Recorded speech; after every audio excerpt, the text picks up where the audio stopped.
नमस्ते दोस्तों, GS classes में आपका स्वागत है।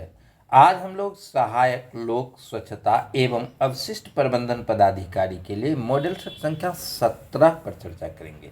इससे पहले 16 मॉडल सेट दिया जा चुका है, जो हमारे चैनल के प्लेलिस्ट में जाकर आप देख सकते हैं। साथ ही दोस्तों, आप लोग अपना सहयोग बनाए रखें। अगर वीडियो पसंद आ रहा हो तो कृपया शेयर, लाइक एवं कमेंट जरूर करें।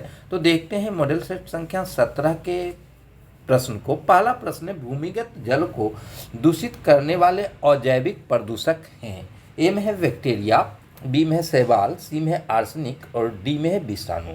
तो अजैविक प्रदूषक भूमिगत जल को प्रदूषण करने वाले आर्सेनिक हैं, तो इसका विकल्प सी सही है। अगला क्वेश्चन है, फ्लाई ऐश वातावरणीय प्रदूषक है जो इसके द्वारा उत्पन्न होता है।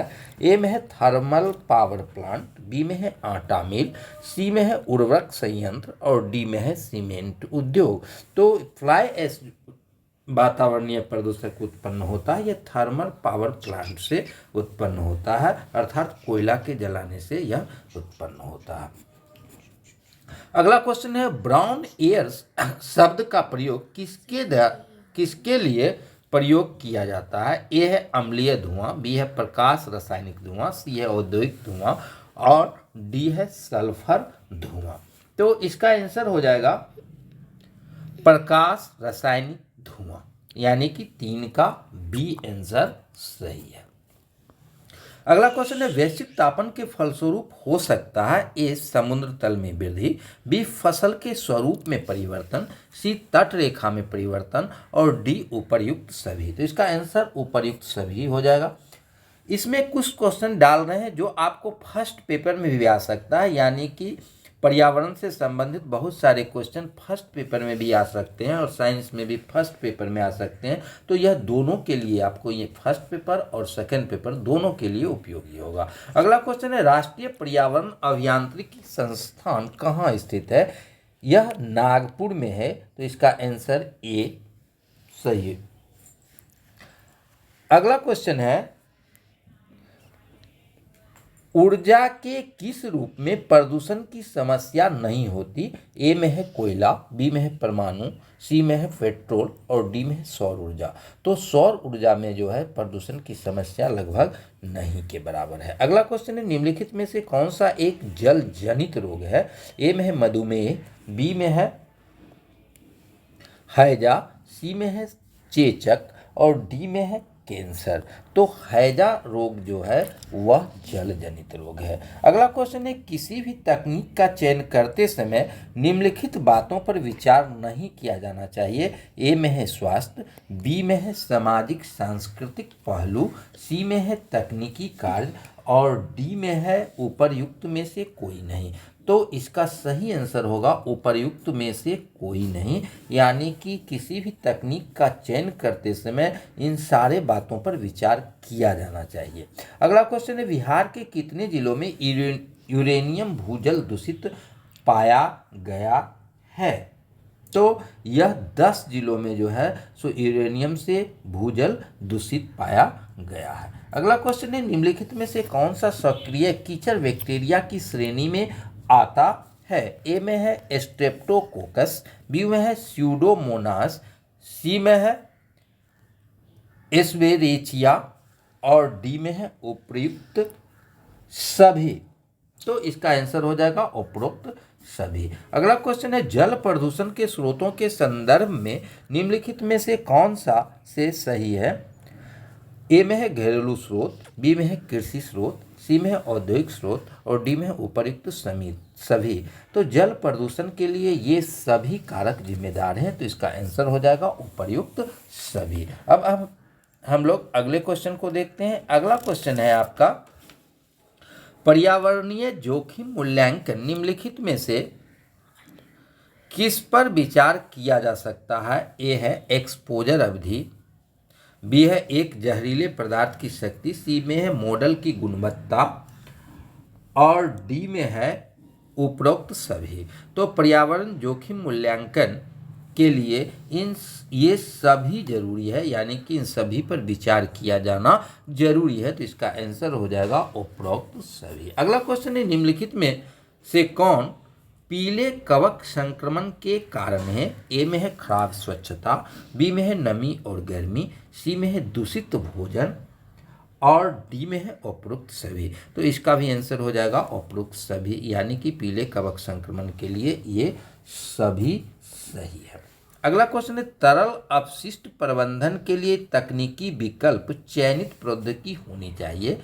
ए में है सामाजिक रूप से स्वीकार्य हो, बी में है आर्थिक रूप से किफ़ायती हो, सी में है पर्यावरण के अनुकूल हो और डी में है उपर्युक्त सभी। तो इसका आंसर भी उपर्युक्त सभी हो जाएगा। अब अगला क्वेश्चन है निम्नलिखित में से कौन ठोस अपशिष्ट प्रबंधन की अपशिष्ट पुनर्चक्रण विधि है? ए में है भस्मीकरण, बी में है स्वच्छता लैंडफिल, सी में है खाद, डी में है उपरोक्त सभी।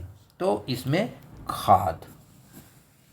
अब अगला क्वेश्चन है नगर निगम के ठोस अपशिष्ट में उत्पन्न राख का घनत्व है।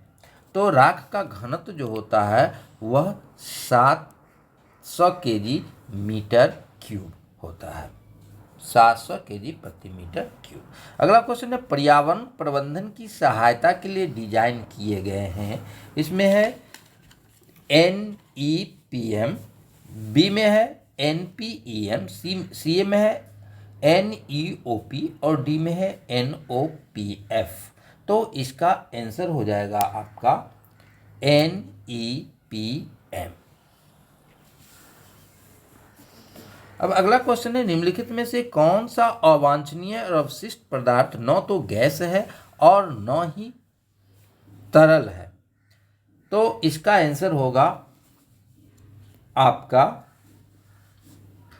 ठोस अपशिष्ट, यानी कि 18 का डी सही है। अगला क्वेश्चन है पारंपरिक सेप्टिक टैंक प्रणाली विशेष रूप से डैश के लिए लागू होती है। ए में है व्यक्तिगत घरों से अपशिष्ट जल का प्राथमिक उपचार, बी में है यह जल उपचार उच्च जल स्तर वाले क्षेत्रों के लिए उपयुक्त है जहां अवशिष्ट निर्वहन के लिए जल निकासी की सुविधा उपलब्ध है, सी में है कीचड़ संग्रह और उपचार की सुविधा पास में उपलब्ध है और डी में है उपरोक्त सभी। तो इसका विकल्प में उपरोक्त सभी यानी कि सही उत्तर सभी उत्तर सही है।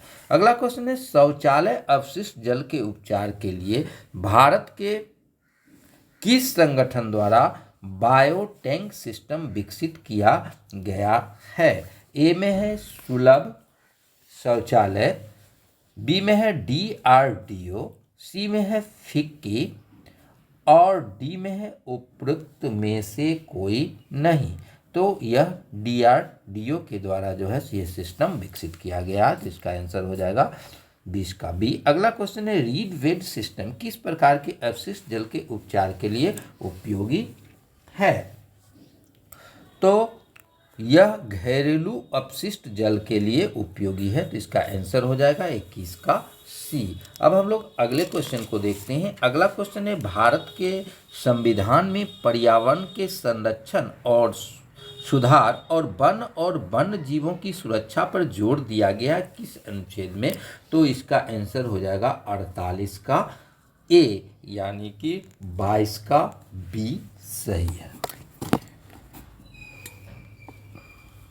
अब अगला क्वेश्चन है पर्यावरण राहत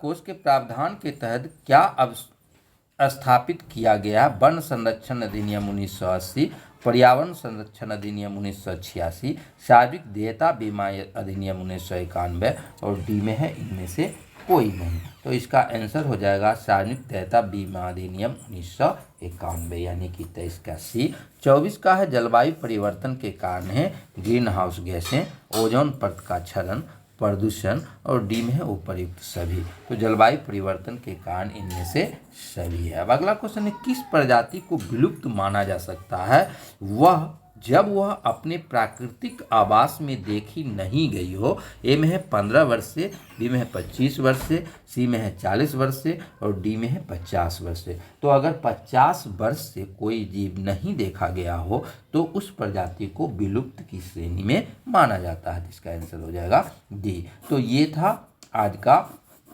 क्वेश्चन। अब अगले दिन हम लोग मॉडल सेट 18 पर चर्चा करेंगे। साथ ही आप लोगों का वीडियो कैसा लग रहा है उसके बारे में आप लोग कमेंट जरूर करें। धन्यवाद।